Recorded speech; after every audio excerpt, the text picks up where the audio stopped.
Miq të Original Podcast, sot jemi me Endrit Dedën, një 30 vjeçar nga Preza, është një fshat i njohur besoj nga shumica e njerëzve, është afër Tiranës e afër aeroportit. Endriti ka shfaqur dëshirën për të marrë pjesë në këtë podcast, për të treguar historinë e tij, frymëzuese, patjetër pas shumë sfidash e shumë gjërash. Besoj ka pak emocione, por do t'i dalin emocionet e gjitha.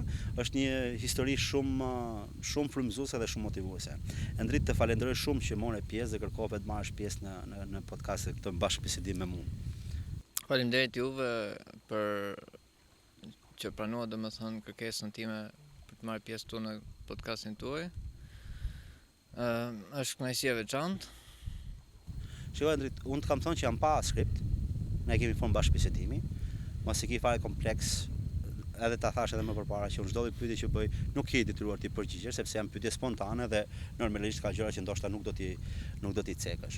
Do doja një përshkrim të shkurtër të jetës tënde, që edhe unë të krijoj një ide dhe të futem në temë për që të krijojmë dhe bashkëbisedimin. Që nga momenti që ke lindur, ku je lindur, ku je shkolluar gjitha dhe deri në ditën që jemi sot. Një gjë shumë shkurtër dhe pastaj do të fillojmë me tema të caktuara.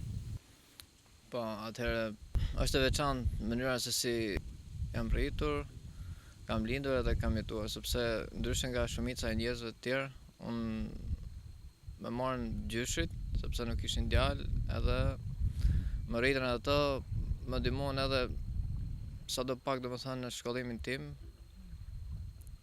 edhe për kujdesit veçantë, si nga ana e gjyshëve, edhe nga ana e prindërve, pasi edhe pse I kisha pak larg domethënë, ato prapë vinin shumicën e rasteve, shikojnë atje tek gjyshit, thonin se është djali, te andaj.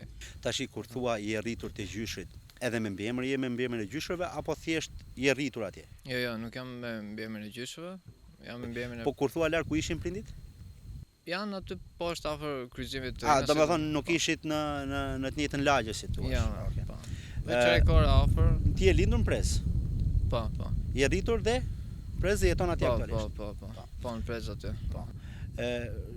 Është shumë interesante në fakt edhe ky fakti i mënyrës se si je rritur. Interesante edhe e vështirë me patjetër, po.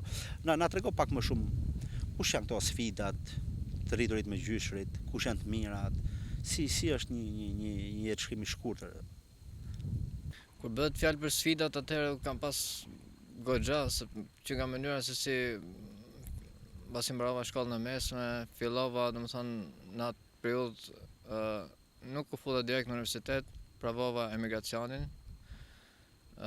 Shkova në Itali si fillim, kam vizituar disa qytete të Italisë për të parë ndonjë mënyrë domethënë se si mund të siguroj ndonjë letër që të qëndroj atje. Atje nuk e pash veten që mund të bëjë diçka, vazhdova në Suedi, ku qëndrova një periudhë të shkurtër, 2 mujore. Në Suedi? Po, atje u përpoqja, por nga që nuk kisha informacione edhe aq shumë, domethënë se si mund ndërhyja për të bërë një letër kështu, edhe atje nuk u bë e mundur, u ktheva pas 2 muajsh. Fillova një punë këtu në Shqipëri kur u ktheva, që ishte afat shkurtër, domethënë në një kompani private. Ato më ndihmuan goxha, aty pash dhe momentin që mendova thash të filloj një shkollë. Holla disa degë që më pëlqyen kështu, më duken të zegjshme kështu, edhe dega që zgjodha ishte infirmeri. Që e ushtronte sot, se harrova ta them, e ushtronte sot si profesion. Po. Edhe e vazhdova deg me shumë mundime, duke shkuar shtunë del në punë tek po I njëjti, domethënë kompani private që më kanë ndihmuar shumë, edhe doja t'i përshëndesja. Më kanë ndihmuar goxha, shkoja shtunë diel, mbasi mbaroj shkollën në Elbasan, u kthesha në Prez edhe shkoja në punë, domethënë shkoje vije nga Elbasani në Prez. Po. Edhe kishe hapësirë në punë. Po. Do ta prekim pak pastaj se në një farë mënyrë e krijova dhe unë disa pyetje me mendjen time çfarë mund të bëj. Do doja ta merrja pak nga fëmijëria jote, në rast se ti nuk e ke problem ta përmendësh. Ja, s'kam problem. Sfidat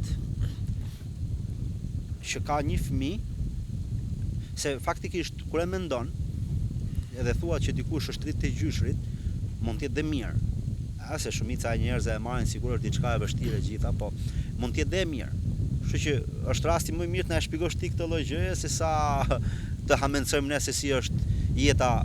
Domethënë, jo e adoptuar, si adoptuar është tjetër gjë, po të rritesh tek gjyshrit. Edhe pse prindit janë gjallë. Domethënë të rritesh nga zgjedhja, jo nga Unë e vetme gjë që do thoja unë është që është diçka shumë e mrekullueshme, pasi të kesh dashurinë e mahnitshme të gjyshëve, ato kujdesen shumë fort sepse nga që është djali i vajzës tanë. domethënë i rritur te gjyshrit nga mami. Po, nga mami, po. Ato t'japin një dashuri të jashtëzakonshme.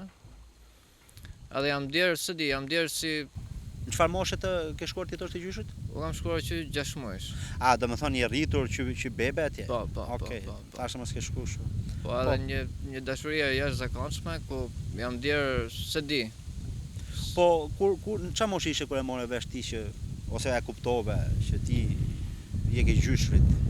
Unë e kam kuptuar që në momentin kur domethënë fillon e kupton gjërat se si çfarë ke këtë filanin, e ke për daj, çfarë ke këtë, ke teze, çfarë ke këtë, që ku fillon truri domethënë të progresoj, që në atë moment e kam kuptuar që Dhe si ishte kjo perceptimi ose përjetimi jot? unë mendoj që kam përjetuar dashuri të veçantë, sepse gjyshëve është vërtet e veçantë. Edhe e prindëve ka qenë gjithmonë aty e pranishme, por e gjyshëve se di nuk kam fjalë të përshkruar. Shiko, pyetja, janë gjëra që vinë domethënë nga kurioziteti dhe nga ato që ti po thua. Shkoje ndërkohë te prindit? Domethënë trije, natën, 2 ditë. Po, shkoja shpesh. Shkoja edhe atje kisha shok afër prindëve, kisha shok që luaja, edhe ndërkohë këtej afër gjyshëve kisha shok të tjerë, edhe isha Domethënë ke shtëpia jote të dyjave. po, isha Po pastaj pjesa kur fillove të rriteshe, ndoshta mund të ketë paragjykuar dikush, ndoshta dikush mund ta ketë përdorur për keq shok moshatarë dhe shoqëria, them për shembull. Si ishte kjo pjesa e adoleshencës, e rritjes? në fakt nuk jam djerë as pak i paragjykuar, andej afër gjyshëve thonin që është djali i filanit, domethënë për gjyshin. Edhe shumica me njerëzve menduan me vërtet që edhe kur prezantohesh tek njerëz që pa njohur, domethënë thonë është djali i filanit, domethënë për gjyshin. Domethënë akoma sot referohen si djali Po, i gjyshit, edhe pse mbiemrin ti e ke. Po. Shikon, në Shqipëri është një fenomen që ndodh shumë shpesh. Unë njoh disa njerëz të tillë. Dhe pyetja që të bëra në fillim fare për lidhje me emrin, ka njerëz që njoh që kanë ndryshuar mbiemrin, janë bërë tamam domethënë të shtëpisë në një farë mënyre. Momentet që domethënë njeriu fillon krijon edhe karakterin, adoleshenca, mosha 7-18 vjeç, e sfidat e gjithë gjërat që njeriu kalon. Këto do doja ti dija pak prej teje, si janë për një djalë, adoleshent, djalë i mbar me çfarë shoh fund se edhe dukesh, nuk ka nevojë si më thën të shpjegohet shumë kjo pjesë. Si ka qenë për ty pjesa e gjithë kjo fazë? Duke u rritur nga të dyja anët, nga ana e prindëve dhe nga ana e gjyshëve, po më shumë nga gjyshit sepse unë vetë atje qëndroja gjithë kohës. Mendoj që kam formuar një karakter shumë të butë, shumë të qetë, edhe siç e thatë ju, Djalë i mbar. Po pse për shembull mendon që do ishe ndryshe po të ishe rritur tek prindit? Jo që do isha edhe aq shumë ndryshe, po mendoj që do isha pak se di, po jam rrit me kujdes shumë të madh. Edhe kur fillova shkollën, domethënë që e nisa në fillim, prindit mendonin, bëhet fjalë kur pyeta prindit që kështu kam fituar këtë degë, kështu do filloj këtë degë, thani që mos është e vështirë sepse janë shumë vite andej këtej, po unë nisa domethënë me kokëfortësinë time. Edhe në ato momente gjyshja ishte shumë e gëzuar bashkë me gjyshin, edhe thonin urojmë, domethënë luteshin që ta mbaroja, luteshin që të filloja punë domethënë në spital, edhe luteshin që të isha dikush i jetë domethënë. Çfarë moshe gjyshrit sot? Vetëm gjyshja është në fakt sepse gjyshi është bërë 2 vite sa që ka ndruar jetë. Zoti e pas më shëru. Rap, shumë faleminderit. Çfarë moshe janë? Çfarë moshe ishin domethënë? Ishin 70 e pak. Okej. Domethënë ishin të moshuar. Po. Mosha e pleqërisë domethënë. Po, mosha e pleqërisë. Po që ishin shumë. Tani aktualisht me gjyshën jeton? Po, me gjyshën. Në prezë. Po kam fjalën që kishin shumë për brenda, si e thonë, edhe gjatë gjithë kohës, si po shkon shkolla, si po shkon kjo, si duket atje në universitet, qa bë, qa s'bë, tani këndi. Po kështu motra dhe vëllezër ke? Po, kam një vëlla, që ai rrin me prindit, domethënë është pak më i vogël se unë, ja 3 vite. Edhe ai Çfarë marrëdhënie ke me vllajën? Si është marrëdhënia juaj, përditshmëria juaj? A jeni si një pedaj apo si vëllezër? jo, si vëllezër, është i mrekullueshëm dhe është i urtë kështu. Po nuk është se ka pas shumë me qef shkollën, mëroj një kështu private për kuzhinë, po kështu universiteti nuk është se ka pas me shumë. Po marrëdhënia që ti ke duke qenë si e vllai më i madh, si është marrëdhënia jote me vllajën? Se është pak më shumë detyrë për ty, domethënë ti je i pari, të kujdesesh, të interesohesh, edhe pse ai nuk është i vogël sot. Marrëdhënia ka qenë e mrekullueshme gjatë gjithë kohës, jemi interesuar për njëri tjetrin, po unë mendoj që nga që jam rritë kështu, domethënë kam qenë pak dhe më i ftoftë, besoj se do të jem pak më i afërt. Po bën një autokritik vetes. Po, më ja vej fajin vetes se domethënë jam pak më i ftoftë. Po, vetë ju ndikon se psikologjia e njeriu është shumë e hollë edhe ka mënyra se si jam rritur, se ka të bëjë shumë dhe mënyra se kur rritesh bashkë domethënë je edhe pak më kështu. Po mirë, më përmende pak më parë, më the pjesën e emigrimit. Si e morë vendimin, kujt i the, me ka diskutove, si ishte dita e parë, ma përshkruaj pak të kohën e emigrimit. Atëherë kur shkova në Itali, jo, e du që nga momenti që e mendove dhe vendose për t'i.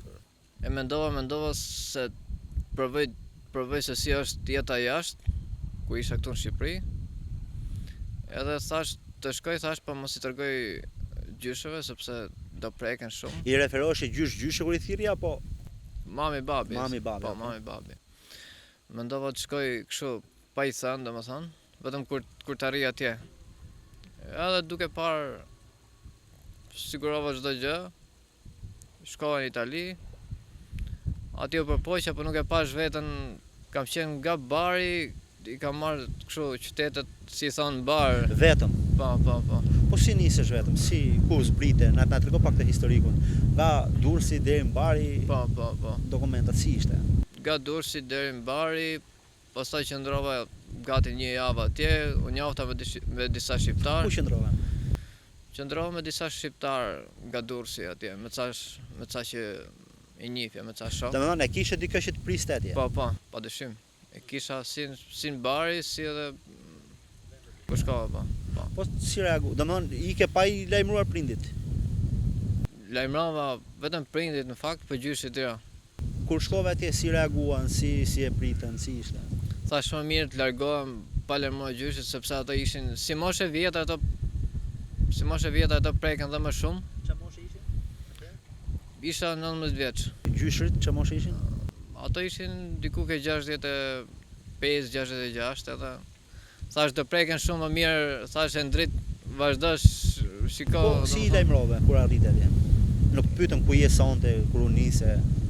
I lajmërova kur arrita, i thash prindëve më mirë është i tregojmë, domethënë tani që arrita sepse edhe ato po bëhet shumë kohë, edhe ato do bën merak domethënë. Po mirë, a nuk pyetën ato ku je në momentin që ti ke otunatën me traget, si ike, domethënë si ishte interesimi i tyre?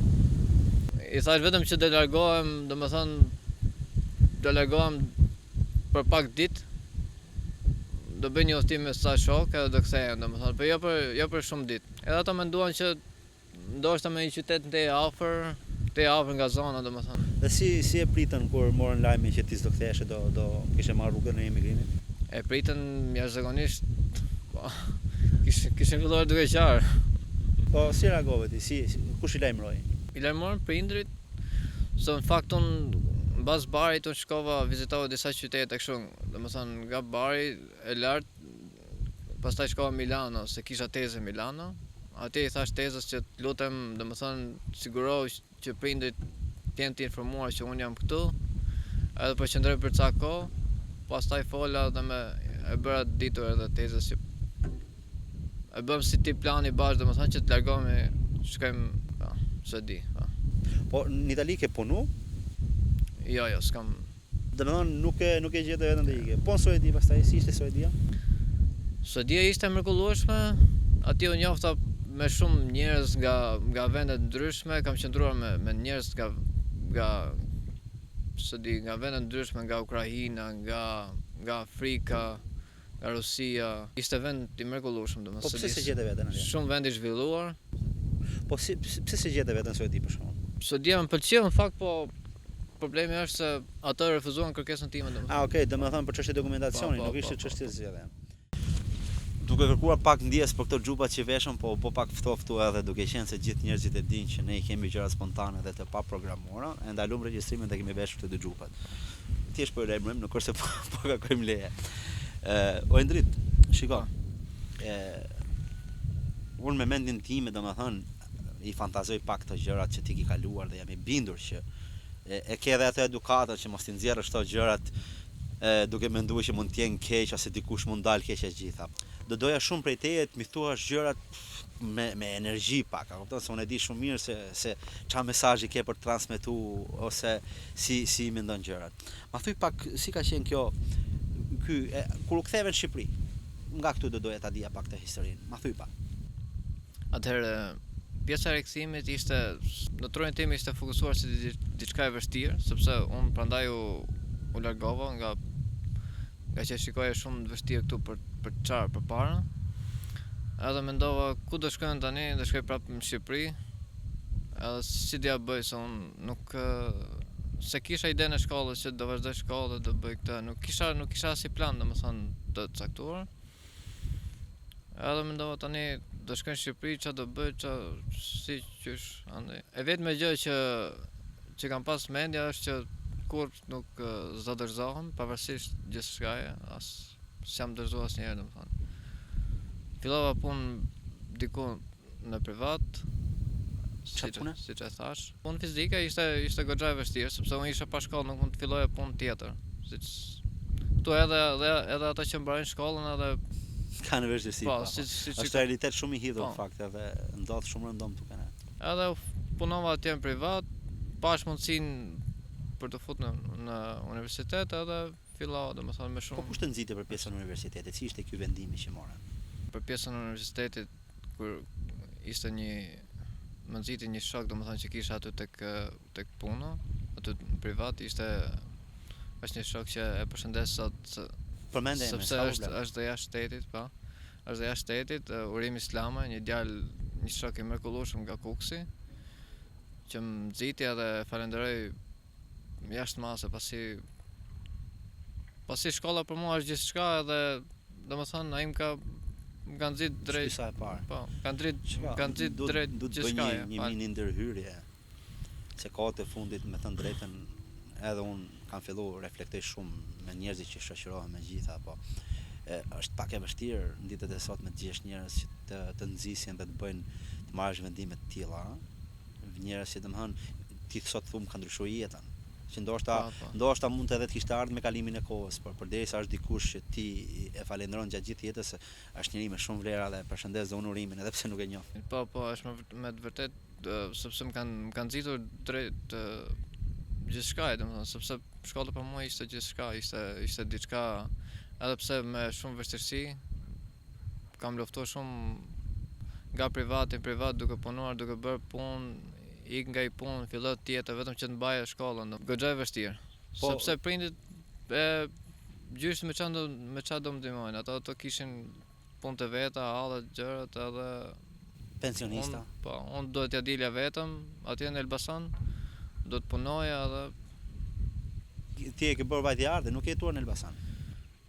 Kam nejt atje në konvikt. Ke jetuar në konvikt? Po, unë vija vetëm fundjavës, edhe shikoja studentët ishte diçka e tmerrshme, sepse ishte vojtë domethënë, vetë shkollimi se kishte edhe më keq se unë që mezia dilnin domethënë punonin jashtë shtetit në Greqi tek ullit apo ku dëgjon se ku punonin domethënë. Po mezia dilnin javën domethënë me shpenzimet me këta. Edhe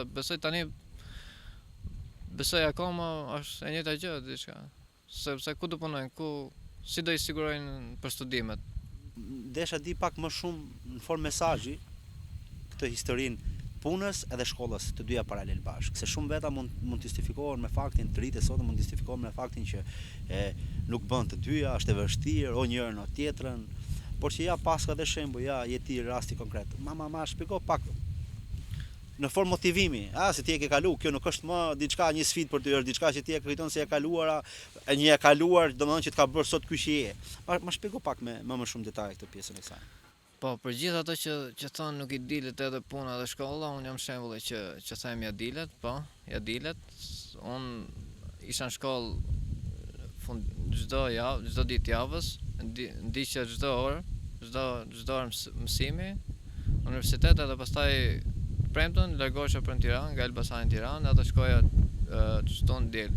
Ku isha në shkollë, sa mbaroja mësimin, studioja nga momenti që leja nga universiteti, studioja për 4-5 orë, ishte kështu planifikuar mendi, domethënë, studioja jashtëzakonisht shumë, saqë edhe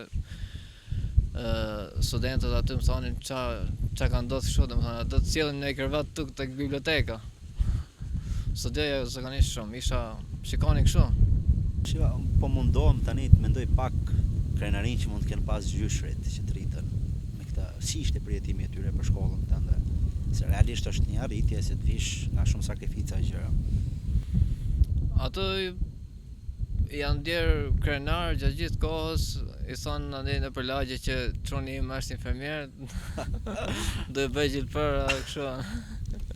Kur fillove punë? Ishin krenarje zakonisht. Madje mos them që disa i kanë thënë është doktor. Është doktor ginekolog. Është tipike ke shumë prindër kjo. Më kujtohen shumë njerëz të njohur tani që i referohen mjek. Po, çuni infermier. Nuk ka, kjo është krenaria e prindit, më kupton, unë jam prind. Ti je beqar besoj apo? Po. Unë jam prind edhe në përgjithësi prindit kanë qejf domethënë ta shfaqin krenarin, sidomos prindit që kanë vujt dhe nuk kanë pas shumë gjëra, si më thon terezi për veten e vet. Si kur mbarove shkollën, ma thy pak të si ishte kjo kohë kur mbarove shkollën? Kur mbarove shkollën? Domethënë nga momenti i diplomimit, festimet, domethënë i dole një sfidë shumë papame, prindit, gjyshrit, shoqëria, edhe punë. Atëherë kur mbarova shkollën isha nuk është se isha aq shumë konfuz domethënë për pjesën e punës, sepse gjithë e mendojnë këtë pjesën e punës, e kisha fokusuar në tru që doja dilja gjeja një punë, sepse me aq studime sa kisha bërë gjatë gjithë 3 viteve, domethënë bachelor, thoja me veten time, domethënë mundi do më shpërblehet. Nga që kam studiuar jashtëzakonisht shumë, edhe domethënë pas studimeve vazhdova edhe masterin, po ishte koha e virusit, ishte koha e koronavirusit, edhe kisha pak kështu se bënim online. Po, bënim online edhe ishte pak. Po kur u diplomove? Ishte ajo periudha e vështirësisë nga pandemia, po. Po kur u diplomove? Kur u diplomova, si ishte përjetimi i gjyshrave, prindërve, emocionet? Ishte mrekullueshme. Se di, nuk kam fjalë ta përshkruaj, po ato janë gëzuar jashtëzakonisht shumë. Dhe sa vite, se më the më parë që gjyshi ndroi jetë, sa vite ka që ka ndruar jetë? 2 vjet?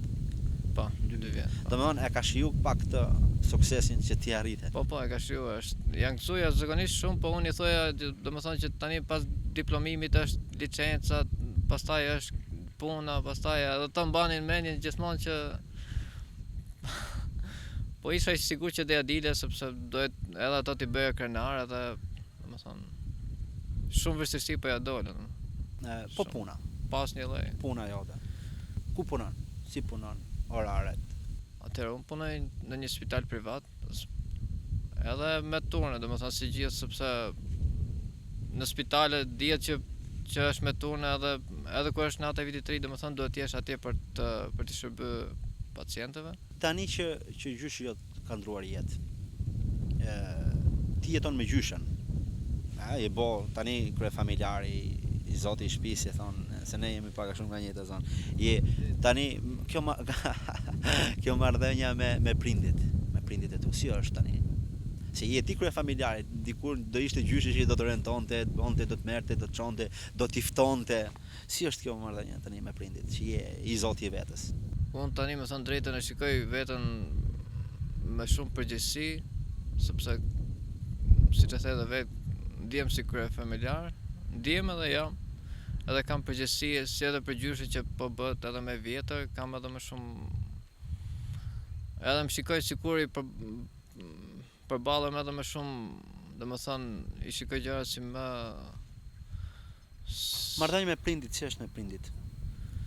Çfarë bëni, aktivitete, gjëra bashkë? Marrëdhënia me prindit është super. Jo them aktivitete, çfarë bëni bashkë? Me thënë drejtën, kjo periudha e punës nuk është se më le shumë kohë, sepse është me turne edhe ndonjëherë duhet shkoj kështu papritur, të marr telefon edhe nuk është se nuk na jep shumë kohë. Puna këtu vetëm qofse bën 2 punë që t'ja dalë. Po. Sepse dihet pagat e gjitha domun. Të bëj një pyetje kështu. Mund të jetë ndoshta pa lidhje jashtë temës, ndash përgjigj, ndash mos përgjigj. Kur të martohesh ti? A një pyetje, unë merrem me dasma, kupton? Ku do ta bësh? Se ti do të them. Ku do ta bësh dasmën ti? Ti shtëpia ku je rritur apo ti prindit? Tani më futem. Ndash përgjigj, ndash mos përgjigj. Është një pyetje kështu pa lidhje. Për këtë them do konsultohemi me do mbledhi komisionin prindër gjyshe. A di pse bëj këtë pyetje? Sepse ndoshta s'më takon ta them, po unë do ta them. Nuk e kam fare as me tendencë as me të keq as asnjë gjë. Sepse edhe prindi që merr vendimin, domethënë thotë ty që e lën fëmijën e vet rritet tek gjyshri, ai ndodh edhe për dashurinë e tij që ka për prindit, nuk ndodh se ato kanë pa një rrugë të shkurtër edhe këto. Por mendoj që edhe ata kanë të drejtë, domethënë ta shijojnë një gjë të tillë për ty, se edhe ata patjetër kanë kënaqësinë e vet. Po nuk e kam menduar që të bëj diçka të madhe, pasi edhe pa që thash parë se më erdhi përgjigje spontane, po në fakt e kam një dashur, edhe domethënë ajo është e huaj nga okay, domethënë jeni çift modern, nuk do bëni kështu dasma. Ai është nga Izraeli edhe nuk e di, po edhe ja kam prezantuar edhe të shtëpisë, edhe gjyshja thotë ja bën kështu në kamerë kur do vish, kur i thot asaj. Po nuk besoj se do bëjmë diçka të madhe, bëjmë diçka të vogël. Domethënë kjo pyetje ime mori përgjigje. S'ka. Asnjë asnjë. Po më qoftë se do bëjmë diçka të vogël, po ty do të them. Unë do të bëj ulje pra, me do të them geni kemi atë mikun atje që rri duke qesh atje. Do të them geni ku je, aman kur do vish. Edhe unë do vi me kënaqësinë më të madhe. O Endrit, do doja një mesazh për mbyllje për ty, për gjithë ato që ankohen. Që thon ulolla, vujta, edhe nuk kanë drejt të ankohen. Se ka ca njerëz që krijojnë ca probleme, ca gjëra me mendin e vet kot. Mesazhi besoj që ishte gjatë gjithë videos, sepse u dëgjua, edhe besoj ato që kanë dashur ta kuptojnë, e kanë kuptuar, besoj pavarësisht gjithçkaje nuk duhet dorëzoheni. Unë kam qenë, domethënë deri këtu më ka ardhur, si thon, kam pas aq shumë vështirësi, saqë thoja edhe s'jam dorëzuar kurrë. Edhe nuk besoj të dorëzohem para asgjëje. Ky ishte mesazhi. Që sado vështirësi sjellë jeta, nuk ka i pik atë që i fie shpresa që nuk le të biesh. Qofse shikoni? Të bëj një pyetje kështu. A je besimtar? Ke Zoti, e beson Zotin? Nuk jam praktikant, po unë besoj, domethënë fenë islame. Po, jo, pavarësisht çfarë feje, po të ka ndikuar ndo pak kjo puna e besimit, kjo forcia që ti ke pas? Po më ka ndihmuar se po, e bëra mirë që bëra këtë pyetje sepse unë kur isha në shkollë, shkoja, domethënë e praktikoja shumë.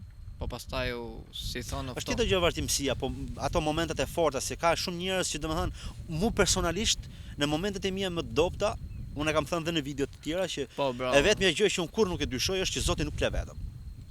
Edhe këtë besoj domethënë në 100% të gjës. Ti për shkak si e ke këtë lloj përjetimi? Edhe unë momentet më të vështira unë jam lodhur domethënë, e kam praktikuar, kam shkuar kur e shikoja veten me 10 provime brenda javës, shkoja praktikoja sepse isha. Domethënë feja është besimi në Zot, nuk po themi feja. Besimi në Zot. Sa e rëndësishëm, ma bëj një përshkrim të vogël për këtë pjesë, mendimin tënd. Besimi në Zot është aq i rëndësishëm saqë mos e ki kompleks se si do mendojnë tjerë. Thuaj çfarë mendon ti për pjesën e Zotit, se Zoti, marrëdhënia me Zotin është personale. Është shumë e rëndësishëm, nuk e di si ta përshkruaj sa në rast se dikush vjen dhe thot, a ishte e rëndësishme besimi që ti kishe ke Zoti, që ti ja dole mban, se ti je nga ato çuna që ja ke dalë mban. Besimi i Zotit ishte, le të themi, kryesor, sepse unë gjithë atë mundimin unë e bazoja të thoja. Të bëj edhe një pyetje tjetër, prap është nga ato pyetjet e mia që thënë po dush përgjigj, po dush mos u përgjigj. Është pak e prekshme në fakt.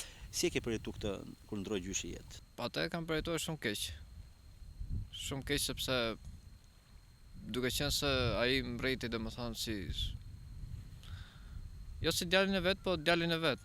Edhe duk sikur ra një shtyllë e madhe, domethënë një shtyllë që mbante. Edhe e kam përjetuar shumë keq. Kur e kuptove ti që është përgjegjësia jote tani familja? Se në momentet e tilla, se është, domethënë, ai ishte prindi, edhe bara bie mbi ty, kur e mblodhe vetën që të the, ky është momenti im. Tani jam unë. Jo, jam unë kuptimin e mburjes, po përgjegjësia është e imja. Po duke u pjekur, domethënë, mbas kohë duke kaluar, mbas kohës që vdiq gjyshi, duke u pjekur, duke thirrë trojt, drejt kështu, atëherë unë mblodha dhe thash. Andrit, të falenderoj shumë që pranove ta ndash historinë tënde me ne. Është me vërtet frymëzuese edhe motivuese për Shumë faleminderit. të ri edhe njerëz. Është pak ftoftë. Prandaj kemi edhe pak të kërkojmë edhe pak falje për këtë ftoftim, po Prandaj kemi koha edhe pak- këtë ditë që ka qenë. Të falenderoj shumë që pranove të marrësh pjesë në podcast. Unë falenderoj dhe juve që pranua, domethënë mbasi ju shkruaj që të merrja pjesë. Ju falenderoj shumë sepse kisha nevojë shumë të shpalosja historinë time, siç është pak e veçantë nga mënyra se si. Në rast se ti e mendon të udhës, kur i thon ne mund të flasim prap, mund të bëjmë podcast tjetër prap, sepse na duan njerëz dhe djem si puna jote që kanë histori të prekura, histori që japin vlera, e transmetojnë shumë mesazhe dhe prap arrin të arrujnë buzëqeshjen kështu siç e ke rrit ti. Domethënë, kështu që po dush edhe një seri tjetër unë ta dedikoj me dëshirë më të madhe. Do doja shumë fakt sepse jam ndier si thon si me vllajin tim tani duke folë të. Nuk e kam punë herë, do ta bëj për herë të parë sot, se ma ka sugjeruar shumë veta, duke i kërkuar gjithëve që duke na suportuar për historitë e gjëra të tilla, ta shpërndajnë, na bëjnë subscribe, na bëjnë like, edhe ndritit edhe kanalit të originalit, se edhe ky shoku që është ma ka bërë këtë. Shoku joni përbashkët. Po. O Endri, shumë faleminderit, edhe gjithë ato që ndoqën, shpresoj të jenë motivuar dhe të kenë marrë një mesazh sado të vogël nga Endriti, edhe mos harroni ta bëni subscribe. Po, pra si po më thonin dhe çunat se kemi një grup madh WhatsApp, po më thonin kur do bësh podcastin se na e dërgosh neve linkun Ja, këtu. besoj shumë shpejt do të postohet. Edhe i përshëndesim. I përshëndesim patjetër dhe kush doj, është i lutur dhe të vjerë të marrë pjesë më të.